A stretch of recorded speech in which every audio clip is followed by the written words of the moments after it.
Good morning.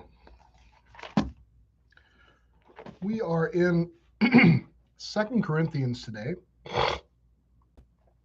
We are looking at chapter 12, and we're going to start at verse 14.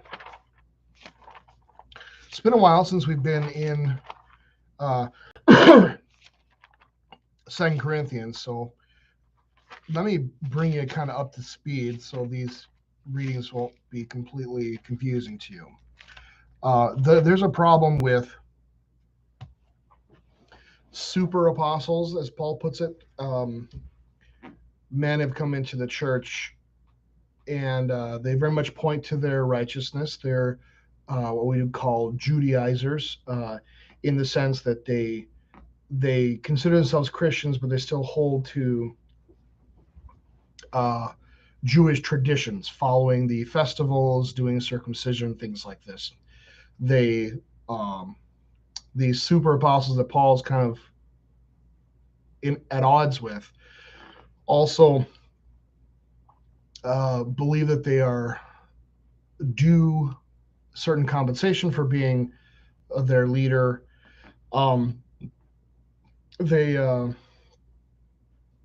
make a big case about that they are better than the believers, things like this. So they've created a separation between Paul, who came and preached Christ crucified, who didn't want to necessarily use all the rhetoric and various things that he had learned, ways in which he could really show off how intelligent he was and how well trained he was. And also, Paul was a tent maker and never asked for the Corinthian church for anything, so that he was never beholden to them for the decisions he made and the way that he led the church. So, kind of brings you up to speed of where we're at. He's been dealing with this for the last few verses, and we'll continue on then. 2 Corinthians chapter 12, starting with verse 14.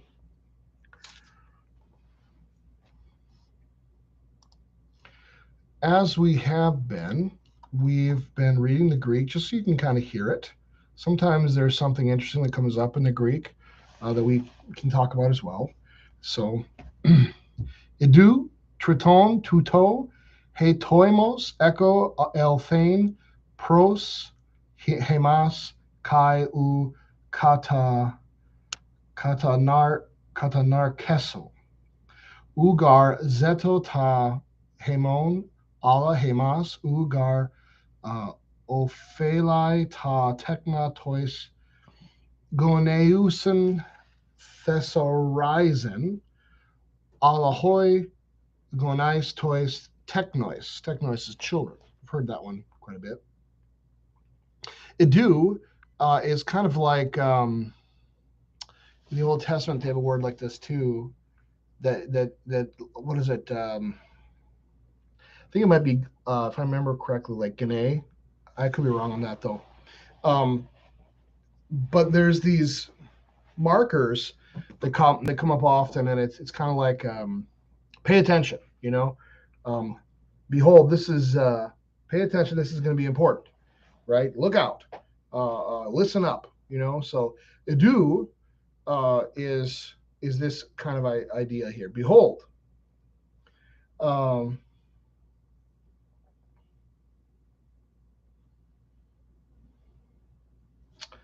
So triton, the third time, and then tuto is a pronoun. So this third time, ready I am to come to you. Yeah. So apparently Paul's been there twice already, and he's planning on coming again. I wonder if, let's take a look at this here. Yeah. Paul's first visit at the founding of the Corinthian church was an 18-month stay during his second missionary journey, Acts chapter 18, verses 1 through 17. His second trip was the painful visit referred to in 2:1, a searing experience that led Paul to postpone the visit announced in 1 Corinthians 16:5 and change his original travel plans.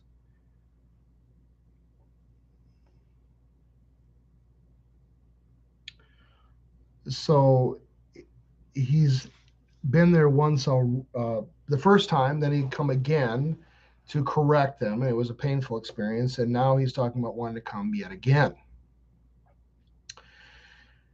Here for the third time, I'm ready to come to you. And then kata narkeso, I believe, is the word for like burden. And there's only one occurrence in the entire Bible. It's right here.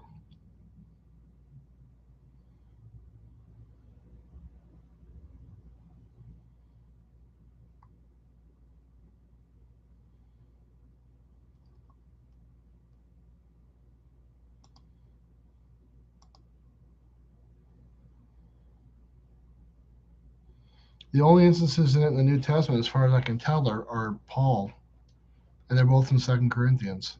There's another variant of it, 2 Corinthians 12. So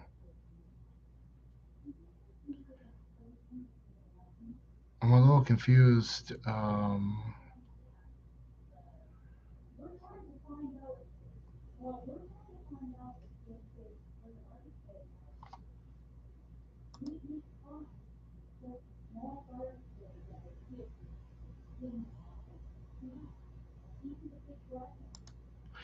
Other than, yeah, I was hoping for a meaning of some sort beyond just I will not be a burden to you. So the u is for uk, which is a negative participle or a negative particle, excuse me, and it makes then kata narkeso negative.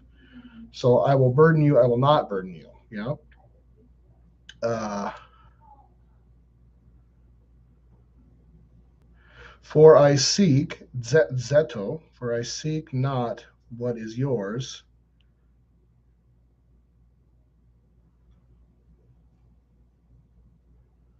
but you not for aught the children for the parents to treasure up.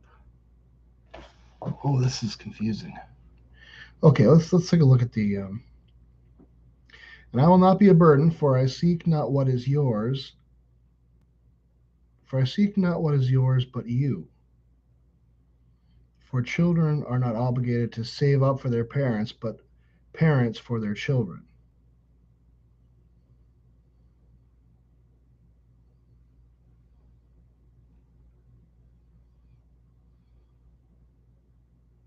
So he's talking about that he's their spiritual father, and he's going to come again. And even when he comes now, even though they've screwed up, he's not going to burden them with them having to pay for him, take care of him, expend resources on him, right? He's saying, no, it's the parent's responsibility to take care of the child, not vice versa. Um, and that extends to apparently this pastor penitent relationship as well. You know? Verse 15. Well, let's just take one more look at this.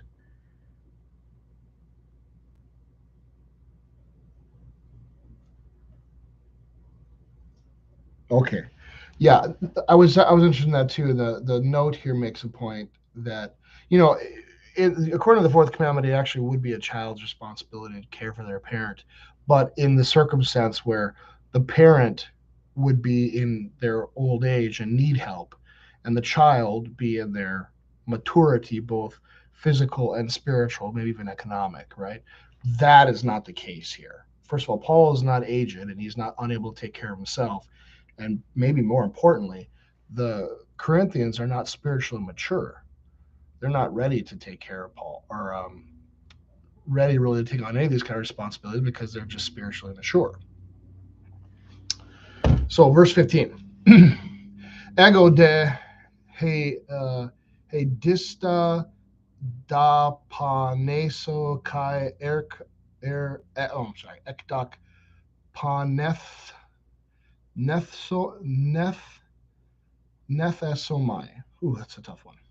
Hyperton, Saikon, Hemon, Peristesos, Himas, aga, agapon, I should know that one. Agapon, Hesen, agapomai. Okay. Agape is love. It's a very common Greek word in the New Testament. I should have seen it or realized what it was. Okay, so ego is the pronoun for I. Yeah. Now I most gladly will spend and will be utterly spent for the souls of you. I will most gladly spend and be spent for your souls. Yeah, for your souls. If more abundantly you loving less, I am loved. If more abundantly.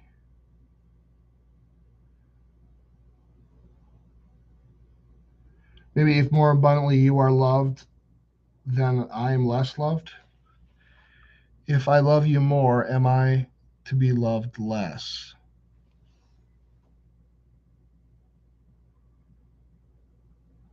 Okay. Yeah. So I could be wrong, but I think what's going on here is he's maybe putting the screws to them a little bit in the sense that he loves them enough to correct them, to be a good father to them, spiritual father, right? And he sincerely does love them, right? So how can it be that he loves them with this abundant love and then they turn around and they, you know, calling themselves Christians, right? And Paul is their spiritual father, whether they want to admit it or not. He's the one who founded that church. So how can they now turn around and love him less than he loves them? How's that possible? It's a good question, and I think, sometimes I was talking about it in Bible study yesterday. Sometimes we can get so locked in on a way of doing righteousness, like we find our thing. We were talking about the Pharisees, and I think the reason why the Pharisees have a disconnect at times is because they're so locked in on how to be good Pharisees, right? Which is to follow the rabbinic law, which is to follow the Ten Commandments, which is to follow the statutes, the precepts, the ordinances, right, of the Old Testament. Okay, so in other words, this is their way of being righteous, and then Christ comes along and he completely, like, blows that up, and he's doing things on the Sabbath, and he's breaking these rabbinical laws they followed. So they got so tunnel visioned in on one way of being righteous that they can't see the Messiah right in front of them, right? And we can do this too. I think in the LCMS sometimes we get so loggered in on theological purity that we kind of miss the boat sometimes. Now, it's not like that's a bad. Following God's laws in the Old Testament isn't a bad thing either. It's not as though being theologically pure isn't. But when you get so caught up in it and so tunnel vision where you can't see Christ, right? So at the end of the day, I was talking about this, I think last week in Bible study here, that if we make God is the only thing that we can fixate on and obsess on, and it's not unhealthy. Does that make sense? Like, anything else we fixate on and obsess about becomes unhealthy almost always. I can't think of a scenario that wouldn't be, right? You obsess about your health, you're a hypochondriac. You obsess about your family, you might become an agoraphobic and not want to go outside with your family because you're afraid something might happen to them, right? I mean, that's just, but when you obsess about God, and he is just everything that you want to have, he's everything you want to talk about, he's everything that, nothing but good things come of that. Now, some people might think you're crazy, right? They might think you're weird, but that's because you know they're mired in sin, as are you. Not that you're more righteous, right? But I think that's what we do sometimes. We look at going to additional church activities or watching a religious movie, or I have a friend, and he continues to do this, where him and all of his kids get together and they sing their favorite hymns out of the hymnal at night before they go to bed, right? The average Joe off the street might look at that and say, that's crazy, or it's different, at least. It's weird. But I look at it and say, that's laudable. That is great, right? Um, so how do we define these terms? What's normal? What's not normal? Well, obsess about God. That's something we can obsess about. Um, so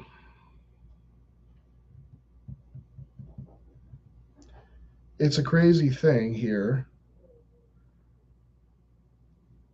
that Paul is being rejected by the very church that he built.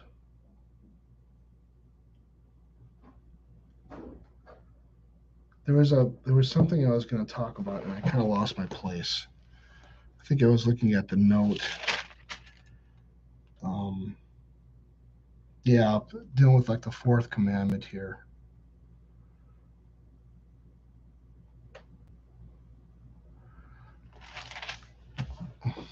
That will go on. It'll come to me. Verse 16. Esto de ego u katabaresa hemas Allah hiparkon panorgos dolo hemas elaban. Esta is like a being verb, and be it so, and then de would be what is it called? I think it's called like a subjunctive particle. So it adds a subjunctive sense. Then be it so, however, so like maybe like hypothetically, right? Be it so, however, ego I not kata beresa. I did not burden you. This is the same bird where we just got done using earlier. Ego I did not burden you, but being crafty by trickery, I caught you. Let's see how the ESV translated it. So we're on verse 15.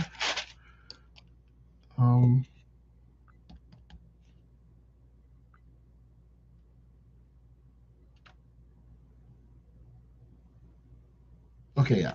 Verse 16, excuse me. But granting that I myself did not burden you, I was crafty, you say, and got the better of you by deceit. Oh, wow.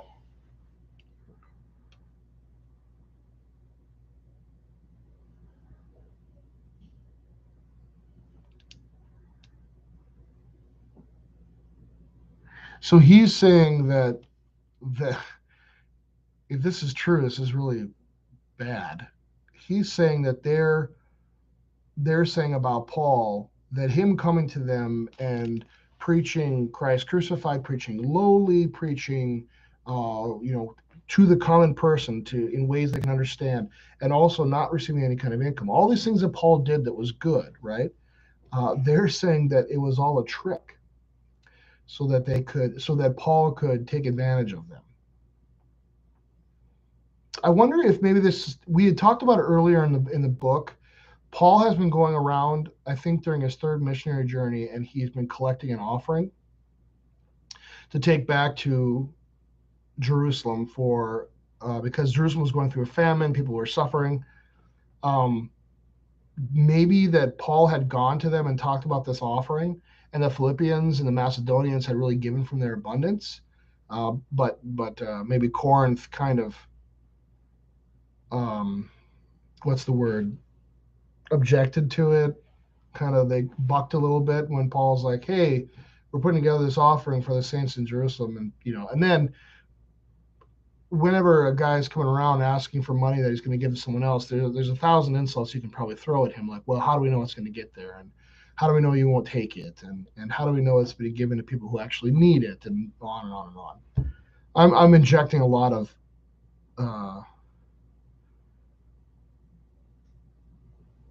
things that aren't there, right? There's nowhere in Scripture that actually says this, but perhaps it's something along those lines why they're thinking that Paul was, deceitful in some way, or maybe they just think he's deceitful because he wanted control over the church in Corinth as their spiritual father, and they're rebelling against that, right? Like, oh, you came to us and you were this, and you did all this just so you could have control over us. Which, even if that was the case, it wouldn't be that bad, right? Because our Lord and Savior Jesus Christ subjected himself, his will, to the Father. So, in other words, subjection is not a dirty word. You could sometimes people get all bent out of shape about. It really drives me crazy that people get upset about the idea that we don't have choice and we're not able to do this and we're not able to do that, and that's not how God works. I mean, like, I hate to break it to you, but God's not all that interested in making sure that you have as much freedom as you can get. Because the problem is, we confuse freedom with true freedom. True freedom is being who God's made us to be. The devil sells us a lie of freedom where we think that, like, watching as much TV or eating as much food or drinking much alcohol or doing as many drugs or doing whatever we want to do, that's freedom. But really, that's just the devil whispering in our ears all sorts of different things. You can label whatever you want to label it, but you can, I mean, whatever thing that is that you think is freedom, you can go ahead and label it that. But it doesn't lead to life. So how can it be freedom? Um, Freedom is being who God's made us to be. When we fall in line with when our desires come in line with His will for our life, that is when we are free, truly free. Um, so the idea that, like, well, we have a vote on, in voters assembly, we should be able to vote on this, or I have a choice of this, or how dare someone take. I mean, like, I'm not saying that people shouldn't be able to speak their minds, and I'm not saying that people shouldn't have votes and these kinds of things, but it's just it's maybe sometimes it's the arrogance about it. It's like, how dare you tell me what to do? And it's like, our Savior did exactly what his Father told him to do. The apostles did exactly what Jesus told them to do. I mean, the list goes on. Why are we so afraid of doing what people have told us to do? To an extent, obviously. Um, there are times where I was just following orders doesn't work either. Okay, verse 17. We were going through 18 today. Okay, we've got two more verses. Me tina hon apostolica pros hemas di autu epile epleon netekta hemas hemas. Okay. Not any of whom I have sent to you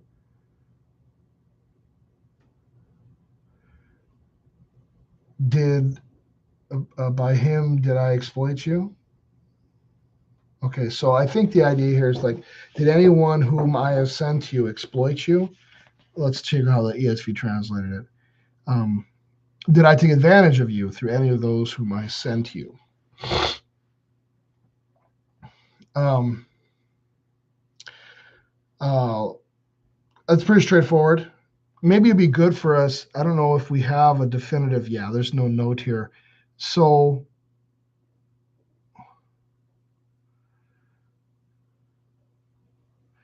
who has he sent? Let's back up to 1 Corinthians. We kind of have a list there.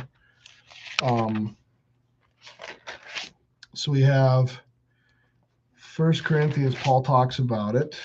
When they're talking about baptism, right?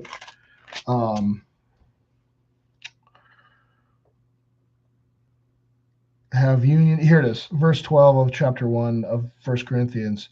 What I mean is that each one of you says, I follow Paul, or I follow Apollos, or I follow Cephas, or I follow Christ. Is Christ divided? Okay, so we have Apollos is one. He was one who was sent to Corinth by Paul, as was Timothy. And then we have some greetings at the end here, too, of 1 Corinthians. Get to that. We have some names as well. Chapter 16. Okay. Yeah, so chapter 16 talks about the collection of the saints. This is maybe what they're so upset about. And then tells them about when Timothy comes, so that it says in 1 Corinthians they're sending Timothy to them. Now concerning our brother Apollos, I strongly urged him to visit you with our brothers, but it was not at all his will to come now. He will come when he has an opportunity. So Apollos went there, Timothy went there.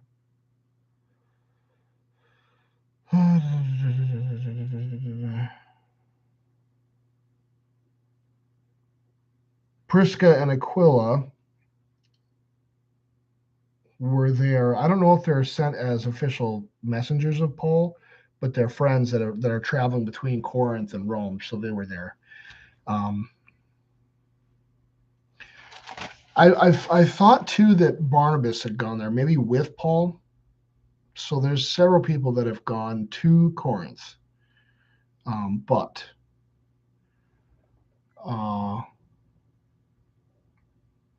none of these people that Paul sent have exploited the Corinthians. Okay, last verse. Para kalesa titon kai sinapastelia ton adelphon. Adelphon is brother. You probably recognize that word. Meti epiloketason again. Bleh. Hemas titos to auto numati peripatesamen. Utois autois ikasen. Okay. So I urged Titus to go and send with him the brother. I'm not sure who the brother is. I'm curious if it's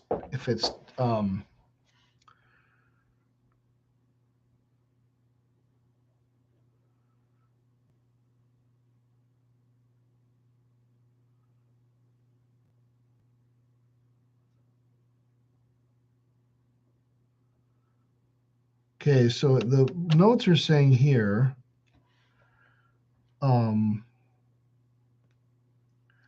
we got to jump back to 8:22. This is interesting. Okay, so 8:22 goes, and with them we are sending our brother, whom we have often tested and found earnest in many matters, but who is now more earnest than ever because of his great confidence in you. As for Titus, he is my partner and fellow worker for your benefit. So there's a fellow they're speaking of that's not Titus. 8:18. With him, we are sending the brother who is famous among all the churches for his preaching of the gospel. The brother, usually identified as Luke, Paul's travel companion.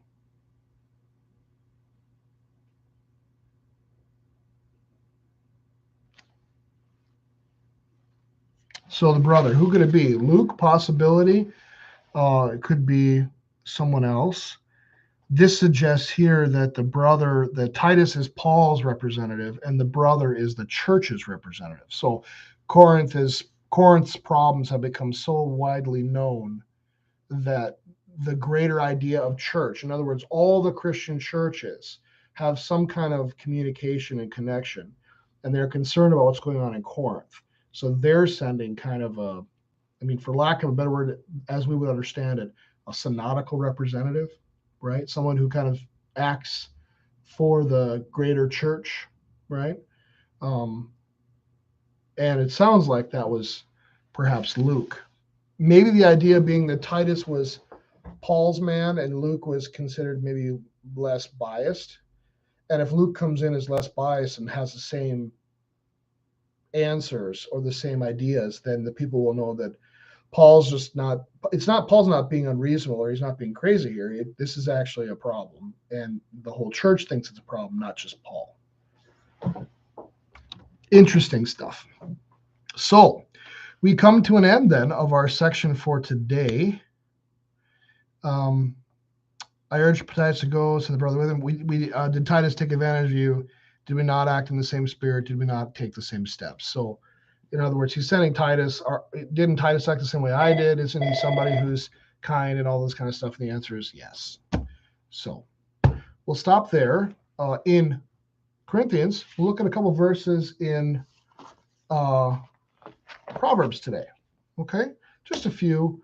We're starting in Proverbs chapter 11, and we're going to begin at verse 19. As you know, my Hebrew is much better than my Greek, so hopefully the reading is better as well. Ken sadeka lahayim umeradep ra'ah lema lemoto. Okay. Zedekah, we should recognize that one. Zedik is righteousness. Zedekah is a form of righteousness. So righteousness leads to l'chaim, to life. So he who pursues umed radep, he who pursues ra'ah, evil, pursues it to his own death. It leads to death. Righteousness leads to l'chaim. I think you can understand this one in a variety of ways. I'll give a couple of ideas, okay? Number one, the medical community has found that prayer and a faith life can have a positive effect on health and treatment for diseases, things like that, okay? So that would be just a very simple reading of the idea that righteousness leads to life. Second, when you get into areas of, I would imagine, I don't have any stats right now to prove it, but I would imagine this is the case, that when you start committing crimes, like let's say small petty thefts, and then you kind of begin to go further along, the deeper you get into crime, i.e. committing more and more egregious crimes, the higher possibility it is for you to die, either by another criminal, by the police, arresting you or fighting back, or what, you see what I'm saying? Like, so the deeper into evil you get, the better chance you have of dying. I would imagine also too that maybe it's possible to not be into violent crime. But what about a guy like Bernie Madoff, right? He ends up in prison. His chances of dying in prison as opposed to outside are higher, or his chances of contracting some kind of disease or something like that higher. If you get into evil, maybe there's a sexual depravity, chances of harming your health or dying higher, right? And then we're not even taking into account that people who search or seek after evil, I think it's kind of like this idea that you manifest or you bring into your life that which you are putting out into the world, right? So if you're a merchant of death, if you're someone who is killing indiscriminately, then death comes into your life in very real ways, scary ones, I'd imagine. There's a lot of ways we can look at this.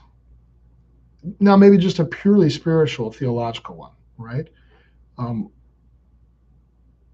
Doing the Ten Commandments, following God's will and His order towards life, following God. You look at an example like of Job, right? He's one who follows God, and God has blessed him richly. Vice versa, someone who doesn't follow God can still have monetary blessings through force or through violence, but they're not going to be blessed by God, and probably not going to have a long. I mean, when's the last time you heard about a drug lord, for example, living a long, happy life and retiring? Right. I mean, I think this is what the Proverbs is getting at. Verse 20. To'abat Yahweh ikaseh lev ureso ono temimeh. Okay. Yahweh is an abomination to those who are perverse. No, to those who have a perverse heart. But his delight are, but to the, I guess something like example, like, but to the blameless, or the blameless, he is their delight. How did the ESV translate it? Let's take a look at that. 11:20. Those of crooked heart are an abomination to the Lord, but those of blameless ways are his delight. Okay.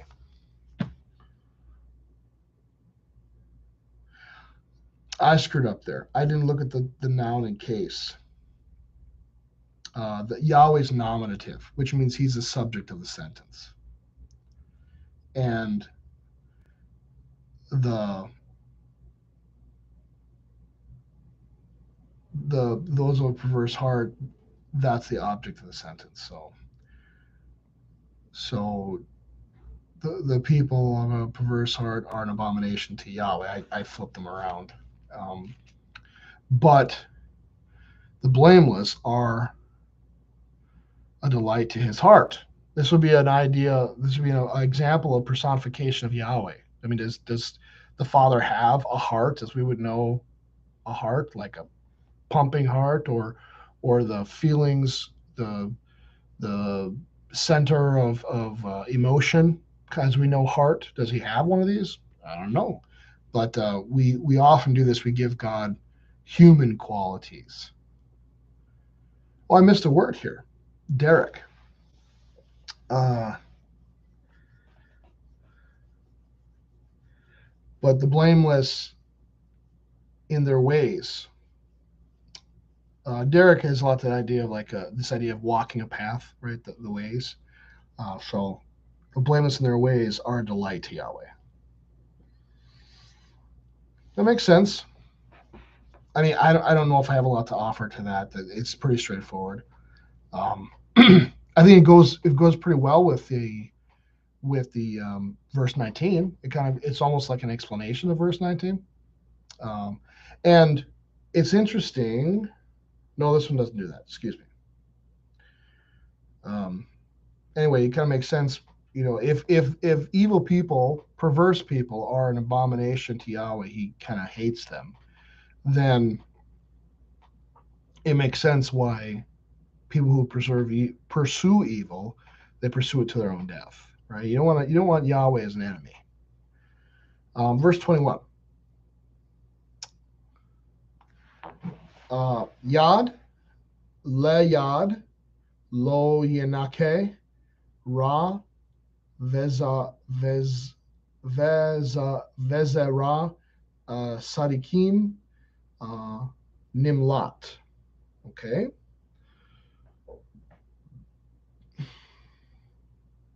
Oh, this is kind of fun. So I think yad is the word for hand, isn't it? Yeah. So the Hebrew actually says hand to hand. And what it means, what they translate is an idea like they're joining forces together. They're putting their hands together and they're becoming evil ones, are kind of becoming an evil group, right? And so even though they join forces, and so I mean, this is kind of reassuring, right? The evil join forces. They seemingly use their might to push people around and stuff like that. The Lord saying they'll not go unpunished. It might seem like that, but they won't. And then the wicked.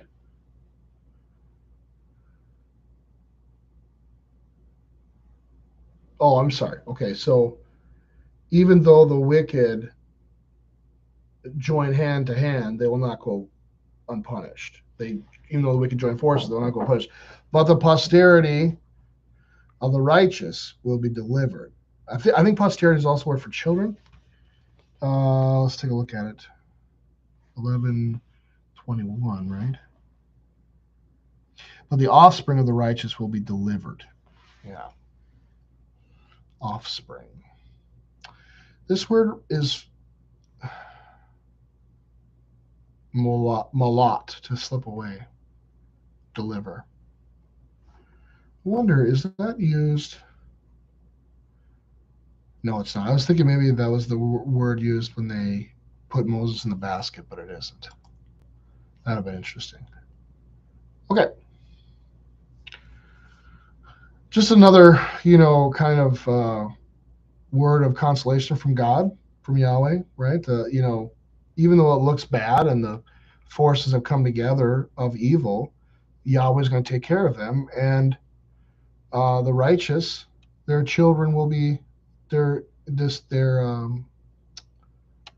descendants, their heirs, they'll be delivered. Yeah. Okay, we're going to go through 23. So we got two left here. You can kind of see how they're connected. They're not all the same thought, and they're not all along the same, like, in other words, they're not 4 or 5 proverbs that are all basically saying the same thing or talking the same way. But you can see the thought process. They're all kind of slightly different for the next one, and they're all there, and put them together. They all kind of cover an area of thought very well. Okay, so Nazim, Zahab, Ba'ap, Hasir, Isa, Yapa, Vesarat, Ta'am. Um,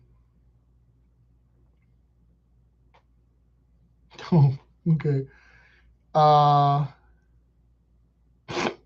as a ring of gold is in the snout of swine, so is a lovely woman who lacks discretion. I'm guessing that lovely here has some kind of idea of like, yeah, beautiful. So it's a kind of a outward thing. Her looks, something like that, right? So putting a ring in a snout of a pig is like a beautiful woman who lacks discretion. You know what? Let's look up discretion and see what that's all about. Judgment, taste, sanity, uh,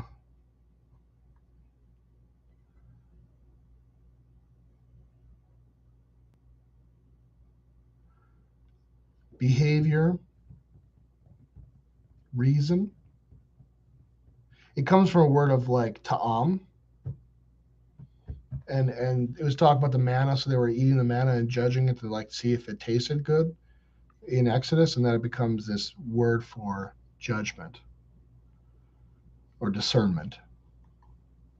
Ta'am. Well, that's interesting. Could it be too that the scriptures are saying that, I mean, at least here, verse 22, that discernment, judgment, um, discretion, humility, they're more important in terms of the beauty of a woman than her outward appearance. I think, and by the way, if you ever read Psalm or Proverbs 31, that is definitely what that is saying. Proverbs 31 talks for, I think, almost like 25 verses. Well, let's look it up since we've got it right here. Let's not make guesses. Let's actually. So the woman who fears the Lord goes from verse 10 to 31, so 21 verses. And none of the verses talk about her physical appearance. 21 proverbs about a woman and her beauty, and it's all about her being enterprising, kind, wise, hospitable, all these things. And it has nothing to do with her outward appearance. When you think about, and this may not come off the best, but I'll put it out there. When you think about Jewish culture and children being seen as a blessing,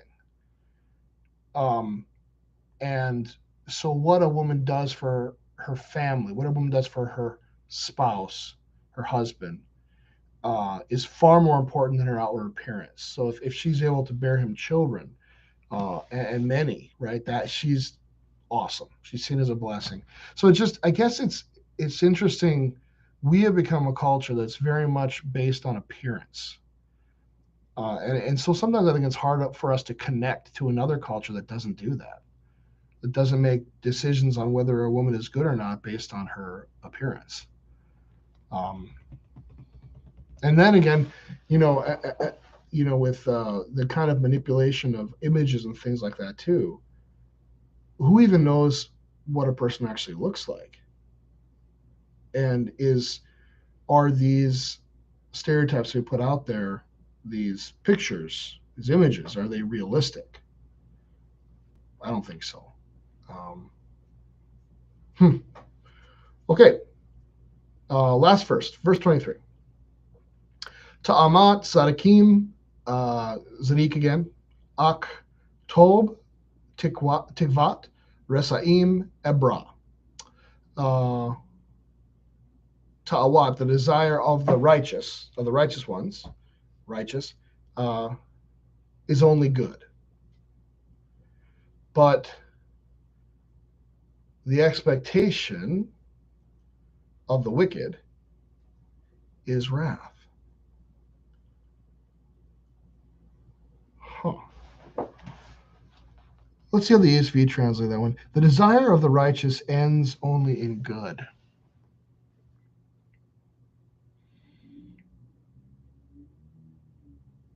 Maybe like an English word that would be helpful would be intentions, good intentions. The desire of the righteous is only good, right?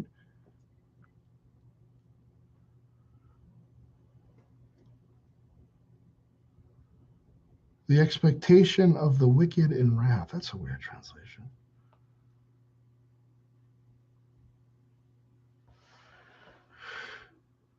'23.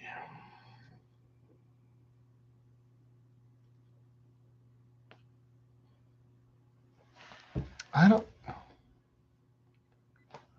not sure I agree with the ESV's translation here.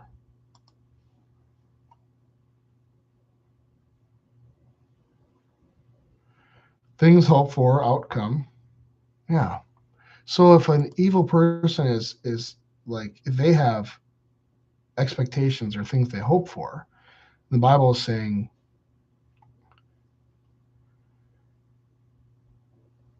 could this be maybe a little nod towards natural law?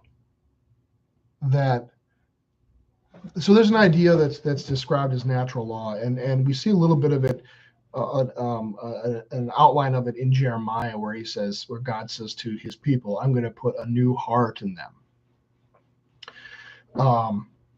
And what he says, I'm going to write my law on their hearts, right? Take out their heart of stone, give them a heart of flesh, and then write my law on it. And it maybe goes to a larger idea of that we are born inherently knowing God's law, knowing what's right and wrong. You can kind of see it, know it. You have to culturally. It's funny they talk. Atheists talk a lot about, oh, you got to be culturally taught to be a Christian person because it's not normal, right? You have this system of a church and parents and everything else that kind of indoctrinates children. Okay, fine, whatever, if you want to make that point. But how do you figure cannibals? I think humans naturally know that eating other humans is wrong, right? So cannibals have to like indoctrinate their kids to think that cannibalism is okay. So how is one right and the other wrong? That doesn't make sense, right? Like, so if they're, if you're going to say that, then if you're going to say that Christianity doesn't happen naturally, then you also have to say that eating other people doesn't happen naturally, and our natural response is to say this is wrong. Just as killing a baby in the womb is wrong, or killing another person is wrong, or even theft or rape. These things are all, we just know that. We don't need a Bible to tell us them. We don't need to read about it. We can grow up in a desert island, never meet anybody, and then as soon as we meet the first person, if we, go off to kill them, we'll know it's wrong. Like it's written on our hearts. So if someone has God's law written on their hearts, even if they're not a believer, even if they're wicked, what are their expectations for the sins that they've done, the way that they live their life? Well, probably wrath. So that makes more sense to me.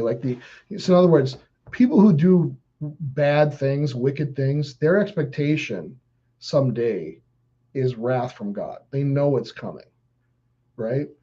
And then you kind of wonder, like, well, then why won't you repent? But that's a whole nother story. Whereas the expectation or the desire, the future expectation, right, of the righteous is good. I'm going to follow God's law. I'm going to be heir his son, and I'm going to reap eternal life. Yeah, interesting verse. Well, that's where we're going to close today.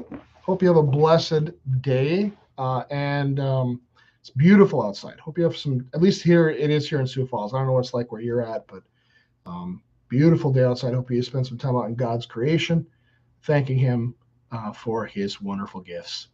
Have a wonderful day.